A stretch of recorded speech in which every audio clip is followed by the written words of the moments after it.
Hi friends అందరికీ. మీరు కనుక నా యొక్క ఛానల్ని ఫస్ట్ టైం చూస్తున్నట్లయితే లైక్ చేయండి మరియు సబ్స్క్రైబ్ చేయండి. మహిళలకు భారీ గుడ్ న్యూస్. మహిళలను మహారాణులు చేసే రేవంత్ సర్కార్ కొత్త పథకం. తెలంగాణ రాష్ట్రంలో రేవంత్ రెడ్డి ప్రభుత్వం మహిళలకు మరో శుభవార్త చెప్పింది. మహిళలను ఆర్థికంగా బలోపేతం చేసే దిశగా కీలక నిర్ణయాలు తీసుకుంటున్న రేవంత్ ప్రభుత్వం మరో సంచలన నిర్ణయం తీసుకుంది. మహిళా సంక్షేమానికి పెద్దపీట వేస్తూ మహిళా సాధికారత దిశగా అడుగులు వేస్తూ తెలంగాణ మహిళలకు ఇచ్చిన హామీలను నెరవేర్చే ప్రయత్నంలో ఉన్నది. మహిళల ఆర్థిక స్వావలంబనకు మహిళా శక్తి పథకం. తెలంగాణలో కాంగ్రెస్ ప్రభుత్వం అధికారంలో వచ్చిన నాటి నుండి హామీ ఇచ్చిన మేరకు అనేక సంక్షేమ పథకాలను మహిళల కోసం అమలు చేస్తుంది. ఇందులో మహాలక్ష్మి పథకం పేరుతో ఆర్టీసీ బస్సులలో మహిళలకు ఉచిత బస్సు సౌకర్యాన్ని కల్పించడంతో పాటు ఇదే పథకం కింద రాష్ట్రంలోని ఒక్కొక్క మహిళ అకౌంట్లో 2,500 రూపాయలు జమ చేసేందుకు రెడీ అవుతుంది.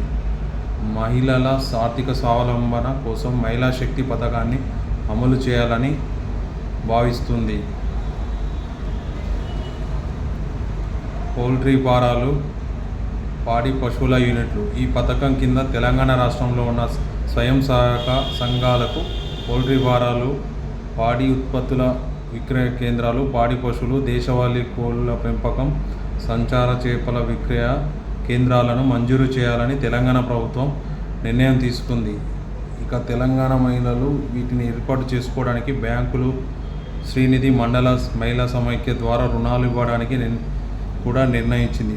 పాడి పశువుల యూనిట్లకు ఆర్థిక మద్దతు. ఈ మేరకు తెలంగాణ రాష్ట్ర వ్యాప్తంగా మహిళా సంఘాలలో అర్హులైన వారిని ఈ యూనిట్ల కోసం ఎంపిక చేయాలని జిల్లా కలెక్టర్లకు ఆదేశాలు జారీ చేసింది. మహిళా శక్తి పథకంలో భాగంగా పాడి పశువులను పెంచాలనే వారికి ప్రతి జిల్లాకు 4.5 కోట్లతో 500 మంది మహిళా సమైక్యాల సభ్యురాలకు యూనిట్లను మంజూరు చేయనున్నారు. 90,000 ఆర్థిక సాయంతో 1 లేదా 2 పశువులను ఒక్కొక్క సభ్యురాలకు అందిస్తారు. కోళ్ల ఫారాలకు ఆర్థిక బాసట. కోళ్ల ఫారాలకు ప్రతి జిల్లాలోని మండలానికి 1 చొప్పున యూనిట్ మంజూరు చేయనున్నారు. కోళ్ల ఫారాలకు ఒక్కో యూనిట్కు 2,91,000 చొప్పున రుణాలను ఇచ్చి ప్రోత్సహిస్తారు. సొంత స్థలం ఉండి షెడ్లు వేసుకొని కోళ్ల ఫారం ఏర్పాటు చేసేవారికి ఈ పథకంలో అవకాశం కల్పిస్తారు. ఇక నాటుకోళ్ల పెంపకానికి 20 లేదా 50, 100 దేశవాళీ కోళ్లను కొనుగోలు చేయడానికి మహిళలకు ఆర్థికంగా కావాల్సిన సహాయాన్ని ఇస్తారు. నాటుకోళ్ల పెంపకం యూనిట్లను ఒక్కో జిల్లాల్లో 3 కోట్లతో 2,000 మందికి ఇవ్వనున్నారు. మిల్క్ బూతులు నిర్వహించే వారికి ఒక్కో మిల్క్ పార్లర్కు 1.9 లక్షల చొప్పున రుణాలు ఇస్తారు. ఇవి కూడా ప్రతి జిల్లాలోనూ మండలానికి 1 చొప్పున మంజూరు చేస్తారు. చేపల విక్రయ కేంద్రాల ద్వారా ఆర్థిక వెన్నుదన్ను. ఇక చేపల విక్రయ కేంద్రాలకు ఒక్కో యూనిట్కు ప్రతి ₹1,00,000 చొప్పున మండలానికి 1 యూనిట్ చొప్పున ఇస్తారు. ఇక ఈ మహిళా శక్తి పథకం ద్వారా ఇచ్చే వివిధ యూనిట్ల ద్వారా లబ్ధి పొందాలనుకునే మహిళలు, ఆర్థిక స్వావలంబన దిశగా అడుగులు వేయాలనుకుంటున్న మహిళలు ఈ అవకాశాన్ని అసలు వదులుకోవద్దు.